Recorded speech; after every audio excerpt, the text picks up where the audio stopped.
Each committee needs to be able to develop their own schedule. We just tell them when they need to turn their plans in. So we usually talk about that when we come into the district and we train action team leaders. We talk about that process right there. What would look best for this school district? Okay, so number 3, we built the strategic planning team. Number 4, we have our first planning session. Our first planning session is 3 days. We do a 3-day retreat. It's usually off-site somewhere. Okay, it doesn't need to be overnight. Most of the time I'll work from about 8:30 in the morning till about 8:30 at night. So it's about a 12-hour day. I do that the first day. I do that same thing the second day from about 8:30 to 8:30. And then the third day, we'll do an 8:30 till about 1 o'clock or 2 o'clock. Okay. We feel that by having that concentration, by spending about 25 hours together thinking only about the school district, that we develop a much stronger plan, a much more focused plan. So that's really a hallmark of our process that we use. During that time, remember, these are the 25 members on this planning team that we've chosen. We're going to conduct 9 of the 10 parts of the discipline. So the first thing we're going to talk about are our beliefs.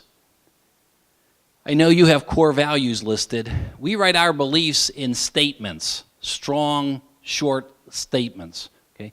Like we'll talk about, do we believe that all children can learn? Okay? Do we believe that every person has inherent worth and is deserving of respect?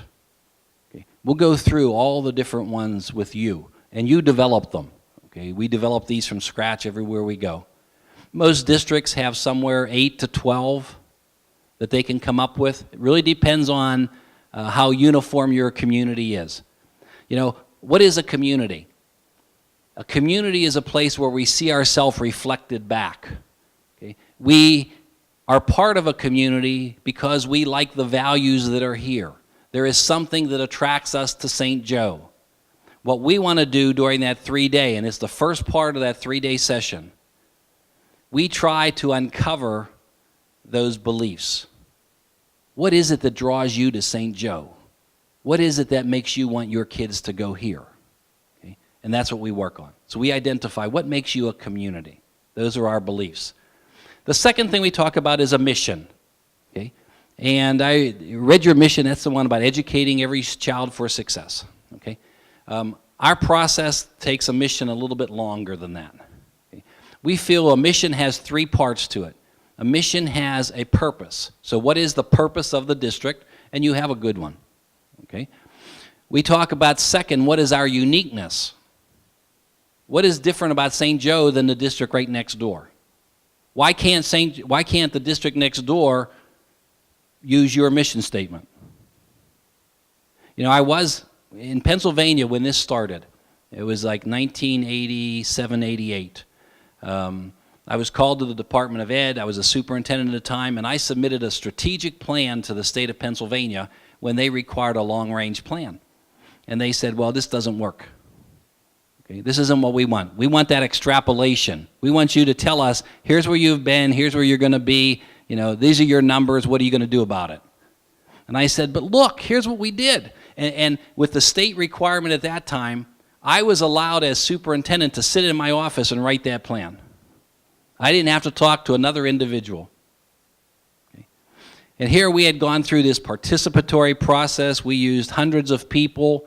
We sent this into the state. They rejected it. So I went into the state to talk to them. And their feeling was that, you know what, the state ought to come up with a mission statement for schools. And then everybody has it. And I thought, wow. In my opinion, that's pretty silly.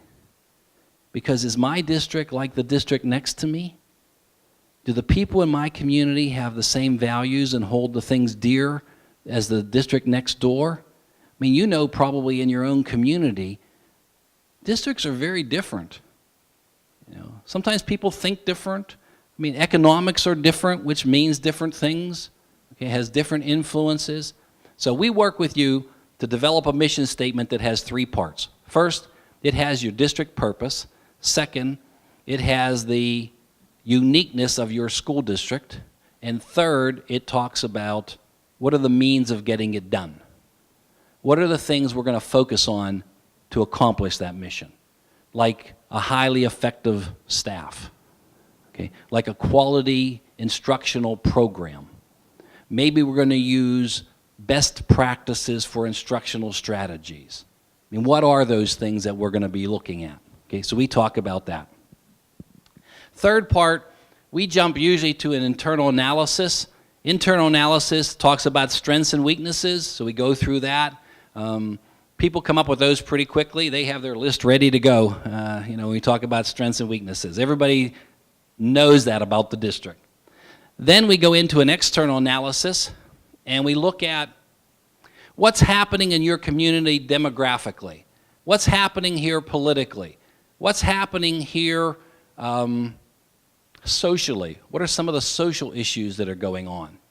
Okay, so we talk about all those things. We talk about what are some of the educational trends that are out there right now that we should be thinking about. What's happening with technology? Where's our school district at that level? Okay, and when we do this, we talk about three parts. What are the factors we need to think about? What prediction do we have about them? What's happening with technology? What's going on? What's the new things that are out there? Okay, and then third is, what's the impact on our school district? So when we look at all those different areas, see, that helps us to think about who some of the planning team members have to be. You know, who knows something about the demographics of the region? Sometimes the real estate agents do. Okay, what's happening economically here? Some of the bankers might know that. So we need to pull from the community to make sure we have people that understand all these things. You know, who's our techie? We bring him into the group and make sure that he understands technology and what can we do. So we do that. So that's the internal and external analysis. And then we go to something called our critical, we talk about competition. We look at the different types of schools that are around us, like what's our competition? You know, in some places, homeschooling's pretty big. I know in some places where we go right now, they're losing lots of students to cyber schools. Okay, so what are their advantages? What are our advantages? What do we have to do to pull those kids back here?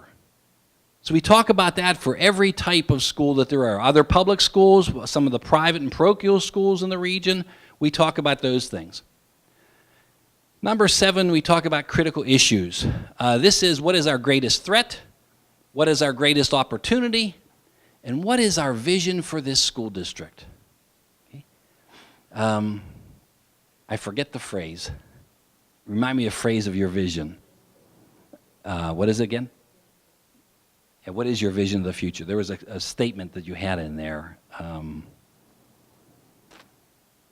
Okay, I forget. That was listed as the mission. There was something listed as the vision. Okay. There's a statement for the vision of the district. And what we do is try to put that to life. Okay. We ask each of the groups, and by the way, when we're facilitating this part of the planning team, okay, we do 3 things. We start off and we talk about it, and we let every person think for a while about each of these issues. So what is, your idea of a good mission, like the purpose of the school? What is your idea about a belief? What are some of the areas you think we need to talk about and identify? So we let the individual think about it for a while and write down and gather all your thoughts. Then we move to small groups. Okay, we move to a group of about 5 different people. And usually in that group, we have like a parent and maybe a student and a school administrator and a teacher and somebody from the community. And they sit and have a conversation, and they build agreement among them. And then they bring it back to the whole team of 25, and they build agreement among the team of 25. So it's everything as we go through is a 3-step process. The individual gets the opportunity. 5 more minutes, okay? Let me go through then. So next we have objectives, which are end results, our measurable results, and then strategies, which are the areas we want to work on. What areas do we want to focus on? Okay. We come back from that, we communicate the draft plan. Usually districts put together something like a newsletter like this, and they identify everything that we've accomplished. Okay, they talk about the